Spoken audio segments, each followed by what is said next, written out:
Joe, why I just talked to Pharcyde producer J Swift, man, passing me by. One of the biggest hip hop records of all time, bro. Excuse the quality of this, man. I'm still gonna try to put this out, man, and see if y'all rock with it real quick, man, bro. Like my head blown right now because it's so hip hop.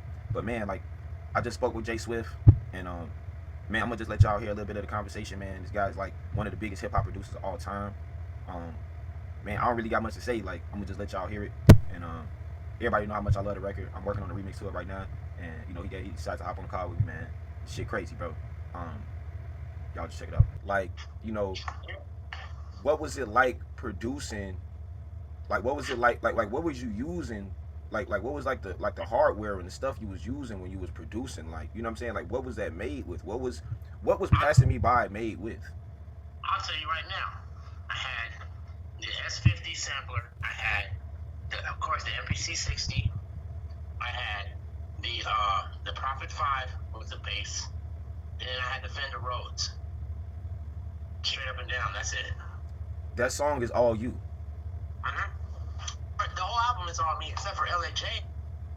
Every single bass line, every single sample, that was me. Without question. Now, I gave the group co-production because that's how I work.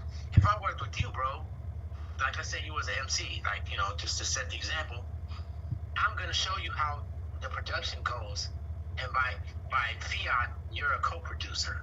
You understand what I'm saying?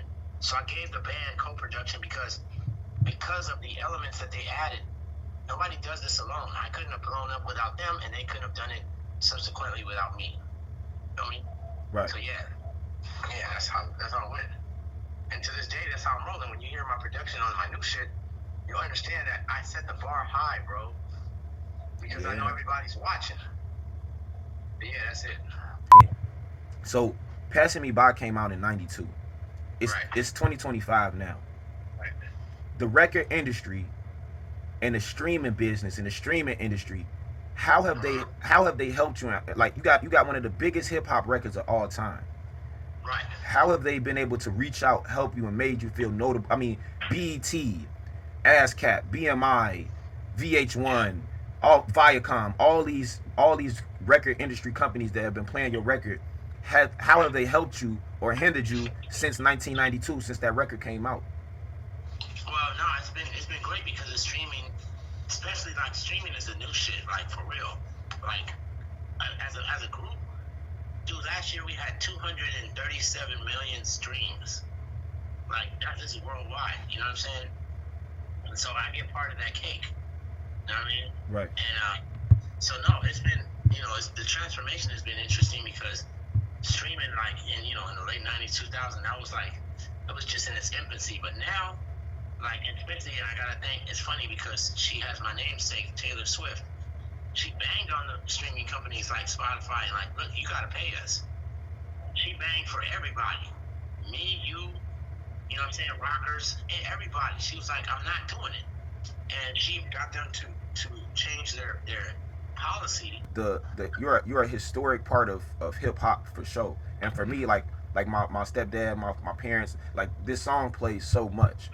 And it was such a long time, and I was like, yo, I didn't even know who Pharcyde was. So like to, you know, kind of discover it and kind of see, like, you know, you guys' story individually and see like the influence that I always thought that Pharcyde Passing Me By was like a New York track. You know what I'm saying? It sound y'all thought we was from New York. Yeah, like what was it like growing up in the late 80s, you know, in the 90s, making music in LA, like, you know, making music that sounded like that in LA? Well, what it was is, first of all, there was a lot of cats that was like us.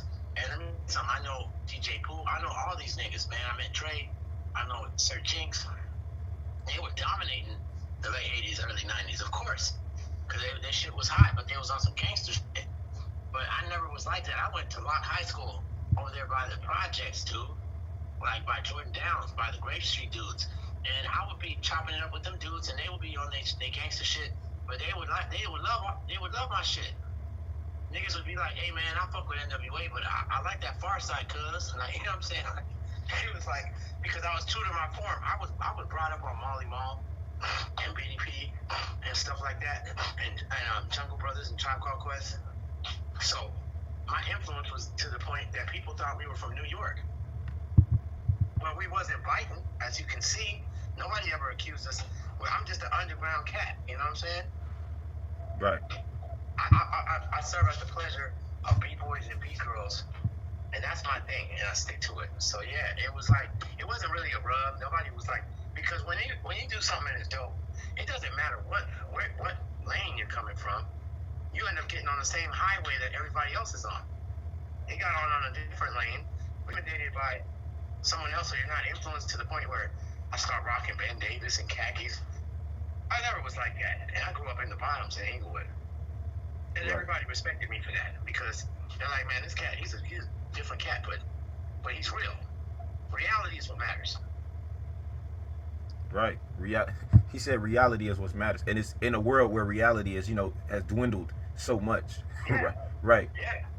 Y'all are like the last pieces. The last pieces to reality is what hip hop is in the late '80s and the late '90s.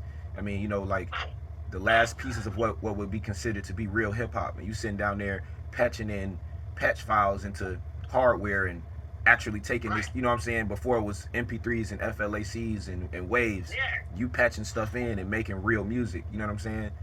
Yeah. You have Dude, you have so much respect, bro. I mean, passing me by on the Tascam 8-track recorder, which went to cassette. Okay? That's what we got signed off of, a cassette, bro. Straight up. I want to let you know, man, I'm 28 years old right now. Right.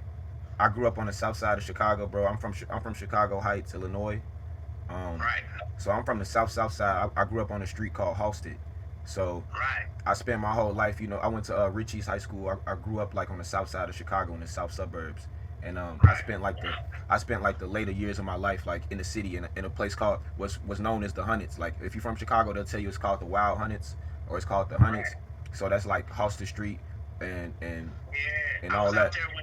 I was out there when Cabrini Green was still standing. You never remember that? Right. Yeah, my parents would tell me about Cabrini. Yeah, I was out there then. They were still standing. I was there with Quentin. Quentin from the album. Quentin's on his way, my homeboy. And business partner. And he's from, his family was from Chicago. He took me there, man. But I know what you're talking about. That shit was rough. Yeah, it still is. It wasn't nothing to be fucked with. It wasn't the roughest, but it was rough.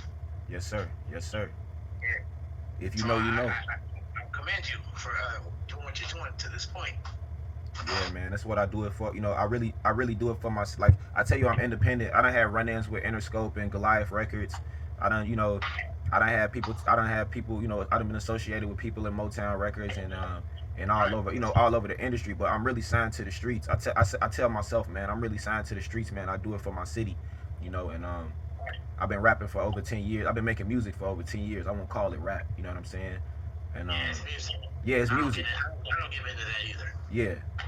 Okay, aside from like, growing up in LA and stuff like that, like your influence, like who is your your production, like who inspired you? I mean, because you got producers like Dilla, you got producers like like who is inspiring you on the producer side? Because I got producer inspirers, like okay, like Ye or like Jay